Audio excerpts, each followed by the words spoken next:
Before Appetite for Destruction became the best-selling debut album in US history, moving over 30 million copies, eventually worldwide, it was an undeniable, catastrophic liability. And the story of how it survived to become what it became is one of the most insane financial and creative near misses in the entire history of rock and roll. So let's set the scene. It's 1985, and the public perception of Los Angeles hard rock was basically defined by neon-drenched glitz of the Sunset Strip, with bands like Motley Crue and Poison, who are wearing massive amounts of makeup and had their hair piled 10 feet high, commanding multi-million-dollar corporate backing and partying in penthouse suites. The whole machine was polished, packaged, and carefully designed to move product. Guns N' Roses, by contrast, was living in a roughly 12 by 12 foot commercial storage unit behind 7508 Sunset Boulevard near the corner of North Gardner Street. They called it the Hellhouse, and that name was earned. This wasn't a party pad. This was a squatter's den. There was no plumbing, no real toilet. Anyone who needed to use the bathroom had to walk to a communal facility 50 yards up the street. There was no kitchen, no air conditioning, just 5 musicians existing in a concrete box on the wrong side of everything that the Sunset Strip represented. They were so desperate for money that Axl Rose and Izzy Stradlin actually answered a newspaper ad and volunteered as subjects in a UCLA smoking study, getting paid $8 an hour to smoke cigarettes, because that was the kind of work that was available and required absolutely no skill that they didn't already have. The money wasn't invested in their careers. It was immediately spent on booze and drugs. And, they needed to find ways to numb the reality of their poverty at the time. And at that time, they were volatile. They were completely untrustworthy. And by every traditional music industry metric, they were a catastrophically bad investment. So when Geffen Records finally took the risk and signed them, the young A&R executive, Tom Zutaut, literally had to hide the band from the label's own accountant. He knew with bone-deep certainty of someone who had watched these 5 human disasters in their natural habitat that if the executives at Geffen saw the actual conditions that these people were living in, the funding would be yanked before the ink was even dry. But here's where the story gets even more complicated.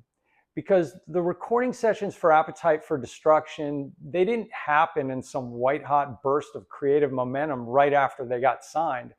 The band burned for months. They went through producer after producer, each one a failed experiment in trying to contain something that conventional studio thinking was never going to be able to cage.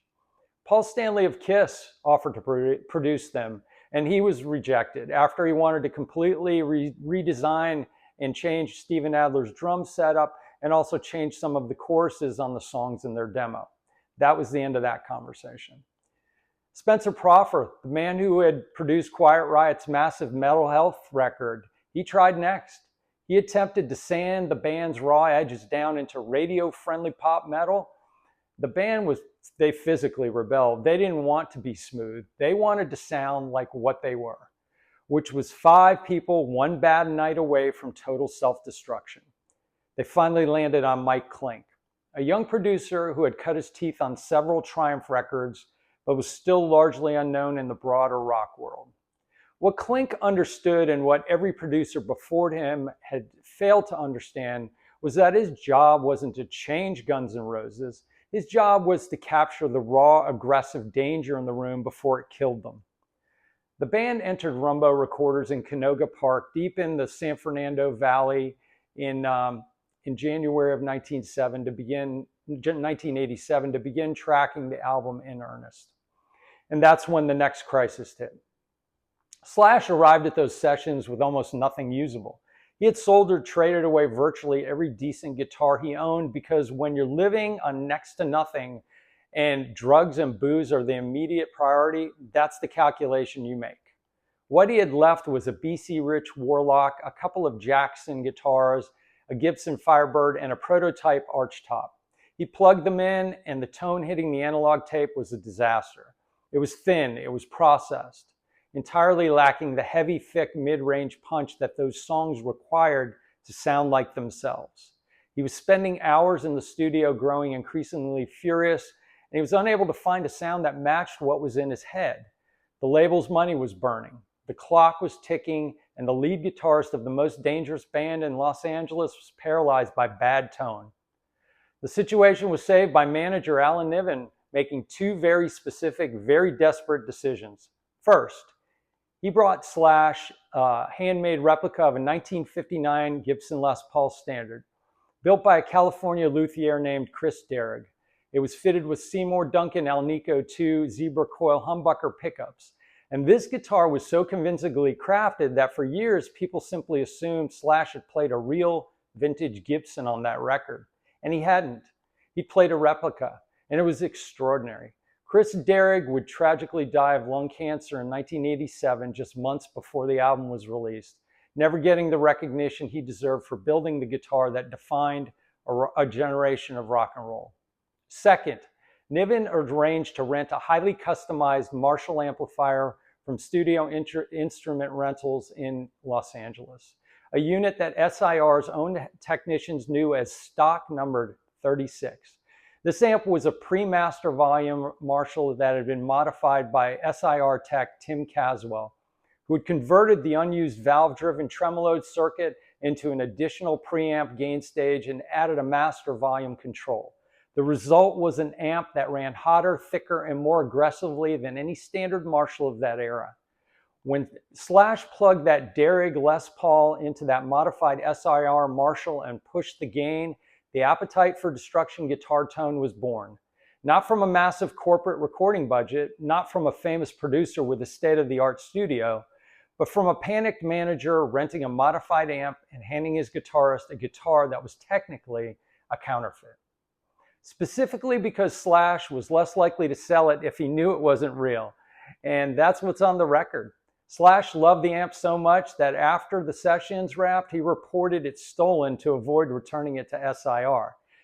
That plan collapsed when a roadie accidentally brought it to pre-tour rehearsals at the SIR facility, and the company showed up and reclaimed their property. And so ended Slash's relationship with his Appetite tone. The amp went back into SIR's inventory and has never been definitively located. But the record was done, mixed and mastered, ready, and then it almost died in the marketplace. Appetite for Destruction was released on July 21st, 1987, and for months, nothing.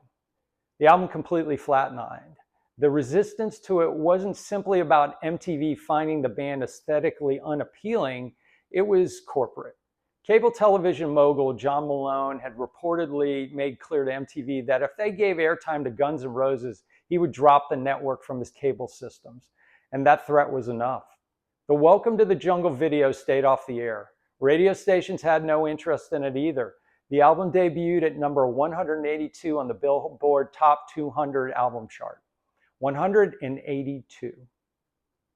By the time 1987 was closing out, the record had sold approximately 200,000 copies, which sounds like something until you understand that Geffen's internal projections for an act of this magnitude made 200,000 look like a catastrophic failure. The label was preparing to walk away, pull all promotional support, move on. The band had made a masterpiece and it was going to disappear. And then Tom Zutaut did something extraordinary. He walked into David Geffen's office, not a vice president, not a manager, David Geffen himself, and made one last pitch. He wasn't asking for a budget. He wasn't asking for a campaign. He was asking for one phone call, one video play. Get MTV to put Welcome to the Jungle on the air one time. Geffen made the call. He called MTV's CEO Tom Freston directly, and Freston agreed, but the terms were punitive. The network would play the video exactly once at 4 a.m. New York City time, 1 a.m. in Los Angeles on a Sunday night. The absolute graveyard slot. The time slot built on the assumption that no one important is watching, and if they are, they're too far gone to matter. The video did air, and MTV switchboards caught fire. The network had never received that volume of calls requesting a single piece of content after one play. The phones were overwhelming the system. The head of Geffen's promotion department called Zutaut the next morning frantic, sounding basically freaking out, as Zutaut himself later described it, like a gremlin on steroids. The message was simple. Every kid in America was calling MTV to request that video, and there was absolutely no way anyone had paid that many people to do it. This was real. Within days, Welcome to the Jungle was in rotation. Within weeks, the album was climbing. Appetite for Destruction eventually hit #1 on the Billboard 200 album chart and became exactly what Tom Zutaut had told everyone it was going to be, the best-selling debut album in US history. But here's what I need to sit down and tell you for a moment. The greatest rock album of the 1980s was recorded with a counterfeit guitar and a rented amp that had to be reported stolen to keep it in the room. The band that made it was living in a concrete box, smoking cigarettes in a UCLA medical study for $8 an hour just to buy another bottle of Night Train. And the record itself was one punitive 4 a.m. television slot, one phone call from David Geffen to Tom Freston, away from being quietly shelved and forgotten.